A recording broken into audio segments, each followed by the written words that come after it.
కనకదుర్గమ్మ కనుసన్నల్లో మెదిలే ఆధ్యాత్మిక సామ్రాజ్యం మన విజయవాడ. మనకు విజయవాడ పేరు వినగానే వెంటనే గుర్తొచ్చేది మన హృదయాల్లో ప్రతిధ్వనించే ఒకే ఒక రూపం మన దుర్గమ్మ. కృష్ణానది ఒడ్డున ఇంద్రకీలాద్రి పర్వతంపై కోట్లాది మంది భక్తులను తన కటాక్షంతో కాపాడే ఓ చల్లని తల్లి శ్రీ కనకదుర్గ అమ్మవారు. ఆమె రూపమే భక్తికి ప్రతీక. ఆమె పేరు వినగానే భక్తుల హృదయం శాంతితో, మనసు ధైర్యంతో నిండిపోతుంది. మహిషాసుర మర్దిని, ఆదిపరాశక్తి అవతారం, విజయానికి మార్గదర్శిని, సాంప్రదాయాలకు ఆత్మ, విశ్వాసానికి దీపస్తంభం మన విజయవాడ కనకదుర్గ తల్లి. ఆవిడ పేరు దుర్గా.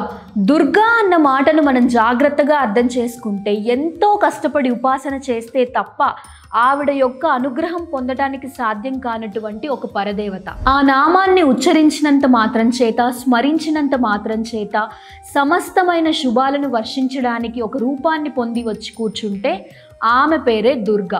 నిజానికి ఆ మంత్రాన్ని ఉపాసన చేయాలి అన్నా, మంత్రం చేయాలి అన్నా, లేదా హోమం చేయాలి అన్నా చాలా కష్టం. కానీ పరమ కారుణ్యంతో వచ్చి కూర్చొని ఆ పేరు చెప్పినా, లేదా పేరు స్మరించినా, లేదా రూపాన్ని స్మరించినా అనుగ్రహించేస్తాను అనింది అనుకోండి. రాశీభూతమైనటువంటి దయా స్వరూపంగా వచ్చి కూర్చుంటే ఆవిడకే దుర్గా అనే పేరు. దుర్గా అన్న మాటలో దకారం, ఉకారం, రకారం, గకారం, అకారం ఈ 5 అక్షరాలు కలిస్తే దుర్గా. విజయవాడ కనకదుర్గ అమ్మవారి ఆలయానికి మహోన్నత చరిత్ర ఉంది.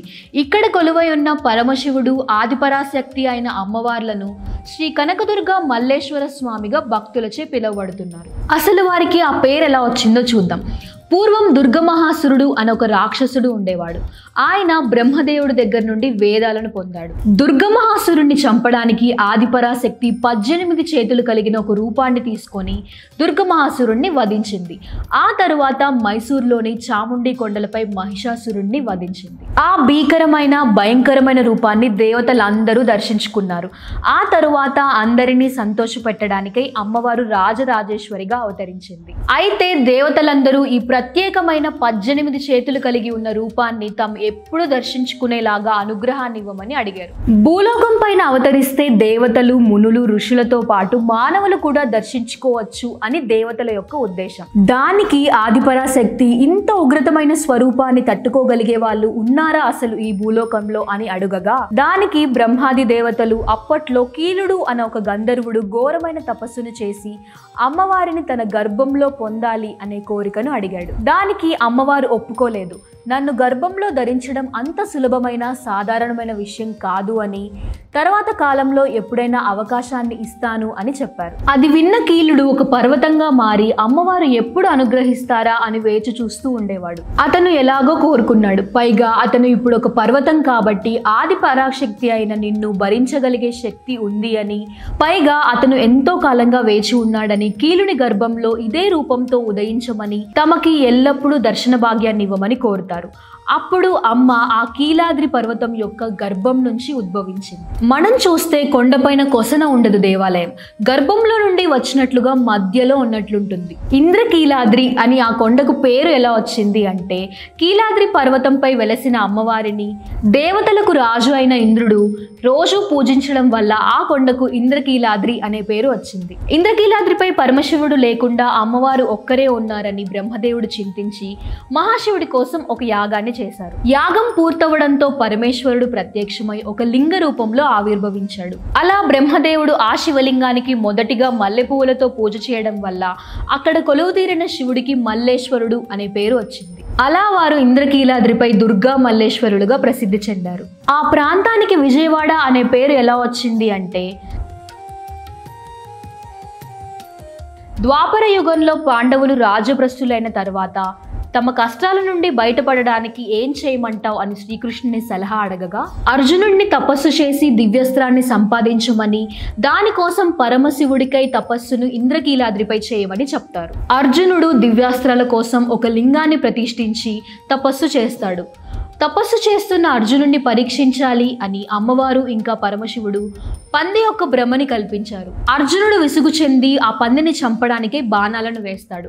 అదే సమయంలో వేటగాళ్ళ రూపంలో అమ్మవారు, శివుడు అక్కడికి వస్తారు. అర్జునుడు అలానే వేటగాడి రూపంలో ఉన్న శివుడు పంది కోసమై పోరాడుతారు. శివుడు గెలవబోతున్నాడు అనే సమయంలో అర్జునుడు తన విల్లు అయిన గాంధీవంతో శివుడి తలపై కొడతాడు. అర్జునుడు వీరోచితంగా పోరాడడం చూసి ఆదిపరాశక్తి అయిన అమ్మవారు తన అసలు ముసలి రూపాన్ని తీసుకొని యుద్ధాన్ని ఆపుతారు. అర్జునుడి పోరాట ప్రతిభకు మెచ్చిన శివుడు అర్జునుడికి పాశుపతాస్త్రాన్ని ఇచ్చాడు. అలానే అర్జునుడి ప్రతిభకు మెచ్చిన ఆదిపరాశక్తి అతన్ని విజయ అని పిలిచింది. అప్పటి నుంచి ఆ ప్రదేశాన్ని విజయవాటిక అని పిలుస్తారు. కాలక్రమేణా విజయవాటిక కాస్త విజయవాడగా మారింది. అక్కడ ఉన్న అమ్మవారికి కనకదుర్గ అనే పేరు ఎలా వచ్చింది అంటే 5-6 శతాబ్దాల వరకు కూడా ఇంద్రకీలాద్రిపై అమ్మవారికి ఆలయం ఉండేది కాదు. అమ్మవారు మొదటిగా విజయవాడలో వెలిసినప్పుడు అమ్మవారు ఒక రాతి బండపై భయంకరమైన చింతామణి కాళిగా వెలిశారు. ఆ అమ్మవారు చూడడానికి భయంకరమైన ఉగ్ర రూపంలో ఉండేవారు. అప్పట్లో అమ్మవారు బలులు కోరేవారట. అమ్మవారిపై నమ్మకం భక్తి ఉన్నా కూడా ప్రజలంతా అమ్మవారిని దర్శించుకోవడానికి చాలా భయంగా ఉండేవారు. కలియుగంలో వెంకటపతి రాజా వంశానికి చెందిన రాజా మాధవ్ వర్మ విజయవాడని రాజధానిగా చేసుకొని పాలించేవారు. ఆయనకి అమ్మవారంటే చాలా భక్తి. ప్రజలంతా భయపడుతూ ఉన్నా కూడా మాధవ్ వర్మ మాత్రం రోజు అమ్మవారి దగ్గరకు వెళ్ళి పూజలు చేస్తూ ఉండేవాడు. మాధవ్ వర్మకి ఎన్ని సంవత్సరాలైనా పిల్లలు పుట్టలేదు. అందుకని రోజు చేసే పూజలో తనకి సంతానం కలగాలి అని కోరుకునేవారు. అలా ఒక రోజు మాధవ్ వర్మ కోరిక నెరవేరింది. మాధవ్ వర్మ వాళ్ళ భార్య ఒక మగపిల్లవాడికి జన్మనిచ్చింది. ఇదంతా దుర్గమ్మ చేసిన సహాయమే అని మాధవ్ వర్మ మొదటిగా దుర్గమ్మకి ఒక గుడి కట్టించాడు. మాధవ్ వర్మ తన కొడుకును చాలా క్రమశిక్షణతో పెంచుతూ అన్ని రకాల విద్యలను నేర్పిస్తాడు. అంతేకాకుండా అమ్మవారు ఉగ్ర రూపంతో ఉండడం వల్ల సాయంత్రం 6 దాటితే విజయవాడ మొత్తం తిరుగుతూ ఉండేవారు అని, చాలా మంది ప్రజలు సాయంత్రం 6 దాటితే ఇంటి నుంచి బయటికి వచ్చేవాళ్ళు కాదు. ఒకరోజు యువరాజు ఒక కొత్త గుర్రాన్ని తన రథానికి కట్టుకొని ఇంద్రకీలాద్రిపై సవారీ చేస్తూ ఉంటాడు. అదే సమయంలో ఒక స్త్రీ తన పిల్లవాడితో ఇంట్లో వాళ్ళ ఆకలిని తీర్చడానికై చింత చిగురుని కోస్తూ ఉంటుంది. సమయం 6 దాటింది, అమ్మవారు సంచారానికి వచ్చే సమయం అయింది అని అందరూ వాళ్ళ ఇంటికి వెళ్తూ ఉంటారు. ఆమె కూడా వేగంగా ఇంటికి వెళ్ళాలి అని కొండ దిగుతూ వస్తుంది. అలాగే యువరాజు కూడా వేగంగా వస్తుండగా ఒక కొండ మలుపు దగ్గర ఆమెతో పాటు వస్తున్న చిన్న పిల్లవాడు ఆడుకుంటూ వేగంగా వస్తున్న రథం పైకి వెళ్తాడు. యువరాజు చూసుకోకపోవడంతో ఆ పిల్లవాడు రథం కింద పడి మరణిస్తాడు. వాళ్ళమ్మ బోరున ఏడుస్తూ నా పిల్లవాడిని ఎవరో తొక్కేశారు అని ఆ పిల్లవాడి మృతదేహాన్ని భుజాన వేసుకొని న్యాయం కోసం రాజు వద్దకు వెళ్తుంది. అప్పట్లో ధర్మగంట అని కొట్టేవారు. గంట ఏ సమయంలో కొట్టినా రాజుగారు వచ్చి తీర్పు చెప్పి వెళ్ళేవారు. అసలు విషయం తెలియని మాధవ్ వర్మ సూర్యోదయం అయ్యే సమయానికి ఆ రథం నడిపిన వాడికి మరణ శిక్షను విధిస్తున్నా అని చెప్పారు. తీరా చూస్తే ఆ సమయంలో రథం నడుపుకుంటూ వచ్చింది యువరాజే అని తేలింది. అయినా సరే ఇచ్చిన మాట తప్పకుండా ఆ తల్లికి న్యాయం చేయడానికి సొంత కొడుకు అని కూడా చూడకుండా తప్పు చేసిన తన కొడుకుకి మరణ శిక్షణ విధించమని సైనికులను ఆజ్ఞాపిస్తారు. ఇక చేసేదేమీ లేక ఇంద్రకీలాద్రి కొండ దగ్గర ఎక్కడైతే ఆ పిల్లవాడు మరణించాడో అక్కడే ఆ శిక్షను అమలు చేస్తారు. అప్పుడు మాధవ్ వర్మ కొండపై ఉన్న అమ్మవారిని తలుచుకుంటూ ఏంటి తల్లి బిడ్డని ఇచ్చినట్టే ఇచ్చి దూరం చేస్తున్నావు అని బాధపడుతూ ఏడుస్తాడు. ఎప్పుడైతే యువరాజు తల ఉద్ధరించబడినదో అప్పుడు ఆకాశం నుండి కొన్ని గంటల పాటు బంగారు వర్షం కురిసిందట.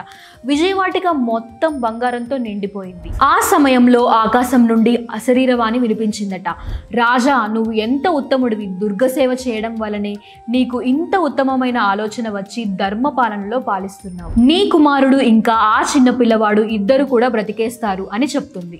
అలా బంగారం కురిపించిన అమ్మవారిని కనకదుర్గ అని ఆ రోజు నుండి పిలవడం మొదలుపెట్టారు. విజయవాడ కనకదుర్గ అమ్మవారి గురించి తెలుసుకోవాల్సిన కథలు చాలానే ఉన్నాయి. అవి మనం నెక్స్ట్ వీడియోలో తెలుసుకుందాం. ఇలాంటి ఇంట్రెస్టింగ్ స్టోరీస్ గురించి ఇంకా తెలుసుకోవాలి అనుకుంటే please subscribe to our channel Harikatha. Stay tuned.